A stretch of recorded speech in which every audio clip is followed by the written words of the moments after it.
Մինչ իմ հյուրի հետ այսօր ընկույզի մասին խոսել, առաջարկում եմ դիտել այս պահին տեսանյութ, որ պատրաստել է իմ գործընկերը, նույնպես ընկույզի օգտակարության և բուժիչ հատկությունների մասին։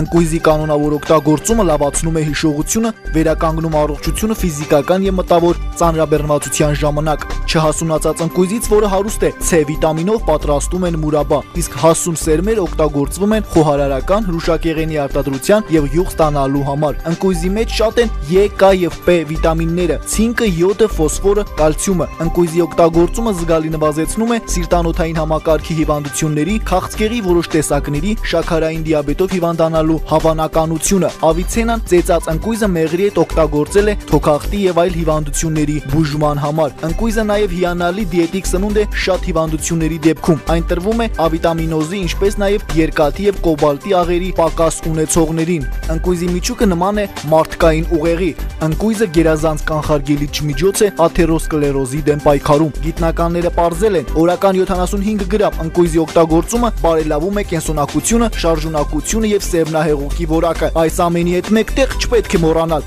որ ընկույզը ծանր սննդամթերք է, այսինքն պետք է չափավոր օգտագործել։ Արեգ Գրիգորյան, առողջության օրագիր։ Հետաքրքիր տեղեկություններ իմացանք իմ գործընկերոջ պատրաստած տեսանյութից, իսկ այժմ ավելի մանրամասն մեզ կներկայացնի ընկույզի օգտակարության մասին իմ այսօրվա հյուրը։ Եվ տաղավար եմ հրավիրել բժիշկ դիետոլոգ Ռուզաննա Մնացականյանին։ Բարի լույս բժիշկ։ Շնորհակալություն, որ կրկին անգամ եկել եք մեզ այսօր հյուր։ Եվ ինչպիսի օգտակարություններ, ինչ օգտակար նյութեր է պարունակում իր մեջ ընկույզը եւ ընդհանրապես ինչպիսի բուժիչ հատկություններ ունի ընկույզը։ Ընկույզը պետք է ներառված լինի սննդակարգի մեջ, քանի որ այն իրոք շատ օգտակար է, քանի որ հարուստ է հակաօքսիդանտներով, պարունակում է մի շարք վիտամիններ եւ պարունակում է 20-ից ավելի ամինաթթուներ։ Հարուստ է վիտամին A-ով, հարուստ է վիտամին C-ով, B խմբի վիտամիններով, վիտամին PP է պարունակում եւ կուզենայի ավելացնել, որ վիտամին C-ի քանակը ընկույզի մեջ 6 անգամ ավելի շատ է, քան սև հաղարջի մեջ եւ 40 անգամ ավելի շատ, քան կիտրոնի մեջ։ Այո, չմոռանանք սակայն, որ ընկույզի մեջ պարունակվում է նաև մեծ քանակությամբ ճարպեր։ Մոտ 60%-ը կազմում են ճարպեր եւ մոտ 17%-ը սպիտակուցներ։ Սակայն նշեմ, որ դրանք բուսական ճարպերն են եւ սպիտակուցներն են եւ նրանք հեշտությամբ յուրացվում են օրգանիզմի կողմից։ Ես գիտեմ, որ սրանք նույնպես ընկույզները կարող են փոխարինել միսը որոշ դեպքերում, եթե չեն օգտագործում մսամթերք, ապա կարելի է օգտագործել որոշ քանակով ընկույզ, որը որ փոխարինում է որպես սպիտակուց փոխարինելի։ Այո, ընկույզի բաղադրությունը թույլ է տալիս, որպեսզի այն փոխարինել հենց տարբեր մսամթերքներով եւ նաեւ ձկնեղենով։ Այսինքն այն մարդիկ, ովքեր չեն օգտագործում մսեղեն եւ կատնամթերք, կենթանական սպիտակուց, նրանք լիովին կարող են փոխարինել իրենց սննդակարգում ներառել։ Իսկ չափաբաժինը որքան է, որովհետեւ ես որքանով որ գիտեմ, չարաշահել կարիք չկա, որովհետեւ ճարպերը բավականին շատ են եւ նրանք շատ կալորիականությունը բարձր է։ Կալորիականությունը բավականին բարձր է, 100 գրամի մեջ պարունակվում է 138 կիլոկալորիա եւ դա մոտ է նաեւ շոկոլադի կալորիականությանը։ Այդ իսկ պատճառով պետք չէ չարաշահել, դուք իրավացի եք եւ անհրաժեշտ է օրական օգտագործել 4-5 հատ։ Սակայն նշեմ, որ անկախ նրանից, որ պարունակում է մեծ քանակությամբ ճարպեր, այն չի բարձրացնում խոլեստերինի մակարդակը այրան մեջ, այլ հակառակը նվազեցնում է, քանի որ այդ ճարպերում պարունակվում են հատուկ նյութեր, մասնավորապես օմեգա 3 եւ օմեգա 6, որոնք հենց նվազեցնում են խոլեստերինի մակարդակը արյան մեջ։ Ես որքանով տեղեկացված եմ, ես բավականին շատ ինֆորմացիա կարդացի մինչ մեր այսօրվա եթերը, որ բավականին շատ հիվանդությունների ժամանակ օգտագործվում է որպես դեղամիջոցներ։ Այո, քանի որ ընկույզի մեջ պարունակվում է մեծ քանակությամբ մակրո միկրո էլեմենտներ, կալի է պարունակում, մագնի է պարունակում, օրինակ այն շատ օգտակար է սիրտանոթային համակարգի տարբեր հիվանդությունների ժամանակ օգտագործել եւ քանի որ այն նվազեցնում է խոլեստերինի քանակը, նույնպես օգտագործվում է աթերոսկլերոզի ժամանակ։ Բացի դրանից ընկույզը շատ օգտակար է ուղեղի աշխատանքի համար եւ բարելավում է ուղեղի գործունեությունը եւ նույնիսկ հնում այն կոչում են ուղեղի սնունդ, այդպես էին կոչում գործում եւ եթե ուշադրություն դարձնեք իր միջուկի ուրեմն կազմվածքին, ապա նա նույնիսկ հիշեցնում է գլխուղեղի կազմվածքը։ Գիտեք, նաեւ գիտեմ, որ շատ օգտակար են թե ոչ հասունացած այդ ընկույզները, այսինքն կանաչ վիճակում, որոնք իրենց մեջ պարունակում են մեծ քանակությամբ, ինչպես դուք նշեցիք, վիտամին C եւ այլ միկրոէլեմենտներ, նաեւ հասունացած վիճակում թե կեղևները, թե խտրոցները միջին, ինչպես նաեւ տերևները ընկույզի ու պատրաստվում են դեղամիջոցներ տարբեր հիվանդությունների համար, ինչպիսին են նաեւ ստամոքսի հիվանդություններն են, շատ օգտակար է անոթների ամրության համար եւ որպես դիետաներ, հա, ինչպես քանի որ նրանք շատ կալորիականությունը բարձր է, բայց նաեւ նայեք հակասող բաներ կա, խոլեստերինի քանակը արյան մեջ նվազեցնում է։ Ինչպիսի բաղադրատոմսեր կա դիետաների, որ կարելի է ընկույզով պահել։ Այո, դուք իրավացի եք եւ մարդիկ կան, որ շատ սիրում են օգտագործել ոչ հասունացած ընկույզը, սակայն նշեմ, որ ինչքան որ երկար մենք պահպանում ենք այն, իսկ վերջինս մենք կարող ենք պահպանել միշտ ձմեռ, սակայն կորում են այդ հակաօքսիդանտները եւ վիտամինները, պակասում են եւ այսինքն ոչ հասունացածը ավելի օգտակար է։ Եվ իրոք կա այդպիսի ուրեմն սննդակարգ դիետաներ կան, որոնք առաջինը առաջարկել են իտալական մասնագետները 1980-ական թվականներին եւ կա մի քանի տարբերակներ նույնիսկ այդպիսի սննդակարգի։ Առաջի տարբերակը այն է տևողությամբ 1-2 օր, երբ անհրաժեշտ է օգտագործել մոտ 100 գրամ ընկույզ եւ թույլ է տրվում օգտագործել նաեւ կանաչ թեյ եւ սովորական ջուր։ Երկրորդ տարբերակը 3 օր տևողությամբ եւ թույլ է տրվում օգտագործել լոլիկ, 2 լոլիկ եւ նույնպես ընկույզ եւ կանաչ թեյ եւ սովորական ջուր։ Եվ կա նաեւ երրորդ տարբերակը, որի ժամանակ մենք կարող ենք եւ նախաճաշել եւ ճաշել եւ ընթրիք ունենալ, քանի որ այստեղ ամենակարևորը չափաբաժինն է։ Պետք չէ գերազանցել 250 գրամ չափաբաժնից։ Այսինքն նախաճաշին մենք կարող ենք օգտագործել բանջարեղենից պատրաստած տարբեր աղցաներ եւ ընկույզ ավելացնելով այդ աղցանների մեջ։ Ճաշի ժամանակ կարելի է օգտագործել լոլիկով ապուր եւ նույնպես ընկույզ է օգտագործվում եւ ընթրիքի ժամանակ ընդհանրապես օգտագործվում է հերկուլեսային շիլա։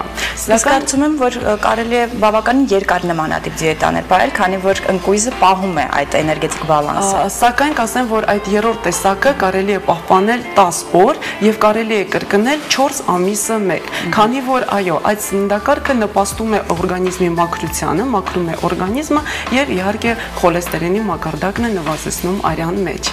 Վահանաձև գեղձի ժամանակ նույնպես երբ որ խպիպ կա, ես կարծում եմ, որ շատ օգտակար է օգտագործել ընկույզները յոդը։ Այո, ընկույզի մեջ պարունակում է մոտ 3.1 միկրոգրամ ուրեմն յոդ, այո, այն շատ օգտակար է եւ վահանագեղձի համար, քանի որ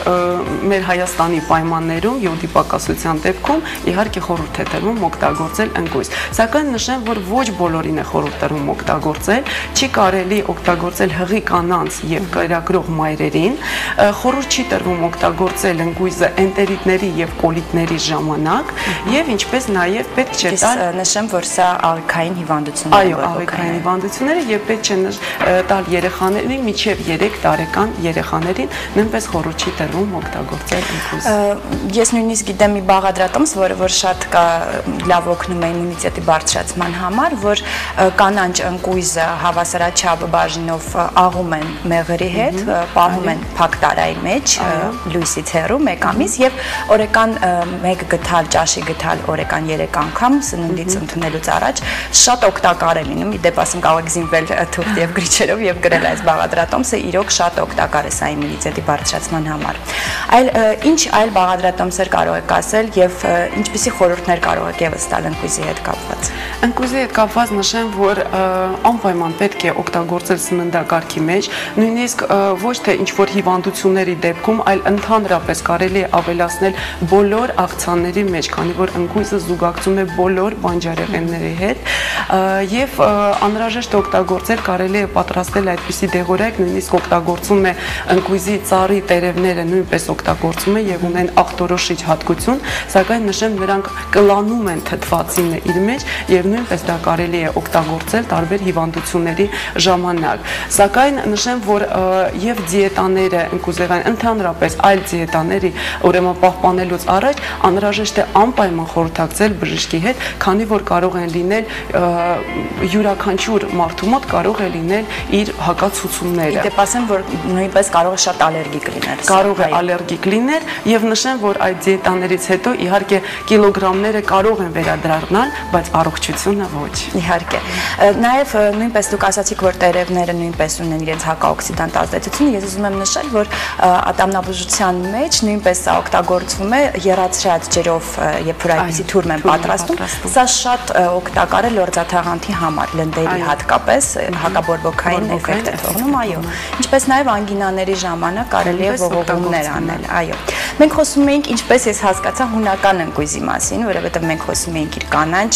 վիճակով այդ ընկույզի մասին եւ հասունացած։ Իսկ այլ ընկույզները նույնպես ունեն այդպիսի առողջ օգտակար հատկություններ, թե ոչ։ Կան տարբեր տեսակի ընկույզներ, այո, հիմնականում մենք նշեցինք հունական ընկույզի մասին ենք խոսում, սակայն նշեմ, որ էկզոտիկ ընկույզները ավելի քիչ են պարունակում այդ օգտակար նյութերը, քան հունականը։ Իդեպ ասեմ, այն հունական է կոչվում ոչ նրա համար, որ ծագել է Հունաստանում, այլապես առաջի անգամ Եվրոպայեն կիրառել, վերել են հենց հունական առևտրականները։ Այդ պատճառով է այն կոչվում հունական։ Սակայն նշեմ, որ այն ամենից օգտակար է այդքան այլ տեսակի ընկույզները։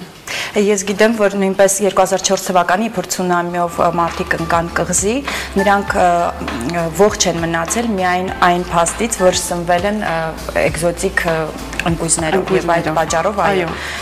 հաստորեն դա փոխարինել է նրանք նույնպես պարունակում են մեծ քանակությամբ եւ մակրոմիկրոէլեմենտներ եւ վիտամիններ, սակայն հունական ընկույզի մեջ նրանք ավելի շատ են քանակությամբ։ Ես կարծում եմ, որ մեր ազգը չի կարող անհանգստանալ, որովհետեւ այստեղ աճում է հունական ընկույզը մեծ քանակությամբ հունական։ Իսկ մուրաբայի տեսքով տեսքով նշեմ, որ բոլոր վիտամինները կորցնում են, ընկույզը կորցնում է իր հատկությունները, կորում են բոլոր այդ անհրաժեշտ նյութերը, որոնք անհրաժեշտ են մեր օրգանիզմին, այդ օգտակար նյութերը, եւ այդ պատճառով ես խորհուրդ եմ տալիս օգտագործել ոչ թե մուրաբան, այլ հենց կան ոչ հասուն կամ հասուն տեսքով։ Ինչպես նաեւ ես կարծում եմ շատ տղամարդկանց կհետաքրքրի սա, որովհետեւ միշտ լսում ենք, որ պոտենցիայի համար շատ կարեւոր է ընկույզը, այո։ Արդյոք դա ճիշտ է։ Այո, դա ճիշտ է եւ դա ընկույզը ունի այդպիսի հատկություն նույնիսկ։ Այսինքն երբ որ ասում են, որ մեղրով կամ կան տարբեր բաղադրատոմսեր, բայց նշեմ, որ հենց միայն ընկույզը օգտագործելով նույնպես բարձրացնում է պոտենցիան։ Շնորհակալություն շատ։ Եթե դուք ունեք որևէ խորհուրդներ մեր հեռուստադիտողներին կապված մեր այսօրվա թեմայի հետ, ապա խնդրեմ։ Այո, ես կուզենայի նշեմ, որ կարելի է իրոք օգտագործել ոչ միայն հունական ընկույզ, այլ ընդհանրապես տարբեր ընկույզներ եւ պետք չէ մոռանալ նրանց մասին, քանի որ նրանք շատ կարեւոր սննդամթերք են եւ որոշ ժամանակ տարվա ընթացքում կարելի է իրոք որոշ ժամանակ չօգտագործել մսեղեն եւ ձկնեղեն եւ փոխարինել հենց ընկույզով։ Շնորհակալություն շատ մեր հրավերը չմերժելու համար, եւս մեկ անգամ, որ այսօր եկել եք մեզ հյուր, ձեր առավոտը տրամադրելով մեզ։ Շնորհակալություն հետաքրքիր տեղեկություններ ներկայացնելու համար։ Ձեզ նույնպես։ Հարգելի հեռուստադիտողներ, եւս մեկ անգամ հիշեցնեմ, որ այսօրվա իմ հյուրն էր բժիշկ դիետոլոգ Ռուզաննա Մնացականյանը եւ ես կարծում եմ, որ ամեն երկուշաբթի մենք հյուրընկալենք Ռուզաննեն եւ նա բավականին հետաքրքիր տեղեկություններ ձեզ կներկայացնի տարբեր սննդամթերքների մասին եւ կներկայացնի նաեւ հետաքրքիր բաղադրատոմսեր դիետաների հետ կապված։ Եվ թողարկման վերջում եւս մեկ անգամ հիշեցնեմ մեր էլեկտրոնային հասցեն, որ կարող եք ուղարկել ձեզ հետաքրքրող հարցերը։ a.oragirshnik@armenia.tv.am, ինչպես նաեւ կարող եք զանգահարել 36 93 44 հեռախոսահամարով։ Այսօրվա համար այսքանն ենք նախատեսել։ Շարունակեք դիտել Բարի լույս հայր ծրագիրը, իսկ մենք ձեզ հետ կհանդիպենք վաղ, առողջ եղեք։